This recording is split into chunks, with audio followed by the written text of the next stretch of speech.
Hi everyone! This is Donita na naninirahan dito sa Poland. Yes po, opo, wow! Full energy ang person for today's video! Huy! So ayun na nga guys, back to reality na kami after ng bakasyon sa Hong Kong! Marami pa akong mga contents, mga vlogs, like i-voice over ko lang siya guys. Pero natatamad pa po ako mag-edit, yes po! Pero soon, mag-upload ako sa aming page, andito sa aking Facebook.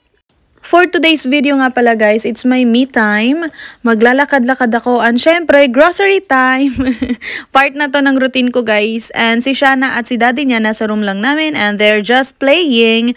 Nagbabanding sila guys, which is good kasi si daddy niya ay may few hours, like 3 hours of break before going back to work again. Nandito na tayo sa shop guys, tara pasok na tayo, tapos kunti lang naman yung bibilhin ko kasi kapag ako lang talaga at naglalakad-lakad lang, hindi talaga maraming binibili ko kasi nga bawal ako magbuhat ng mabigat. Kuha lang tayo ng whole chicken kasi mag-aadobo ko this weekend para may ulam ako from Saturday, like for Saturday and Sunday. Ang sarap kasi ng adobo kapag kinabukasan na to, iniinit na. Eh, may bulad-bulad. Dried fish ako, galing Pinas. So, perfect combination. Huy! Ang ganda pa ng panahon ngayon. Sobrang sunny niya na 15 degrees, like little little wind. Pero medyo malamig pa rin naman. Pero ang ganda talaga ng weather today. Kumuha na rin ako ng mushroom para sa tom yum ng aking josawa kasi sabi niya healthy raw kapag may mushroom and sobrang bet na bet niya nga ang tom yum. Ito ay Thai soup na napakaanghang at sobrang masarap. Hindi ko siya sobrang bet kasi nga sa anghang pero yung asawa ko favorite niya talaga yon.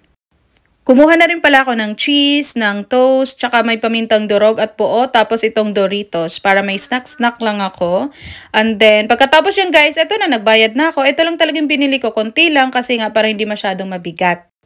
At wala nga masyadong tao dito sa neto guys, kaya nakapag-video ako habang nagbabayad. O diba, para-paraan. Huy! 2 PM pa lang naman kaya wala pa masyadong tao guys. Pero siguro kapag gabi and today's Friday tapos bukas ay Sabado, kapag Linggo naman sarado ang mga shops kaya naman siguro dadagsa yung mga tao every Saturday afternoon to evening. Yon guys. Tapos na akong bumili, nagbayad na ako, pauwi na ako and sobrang ganda talaga ng panahon.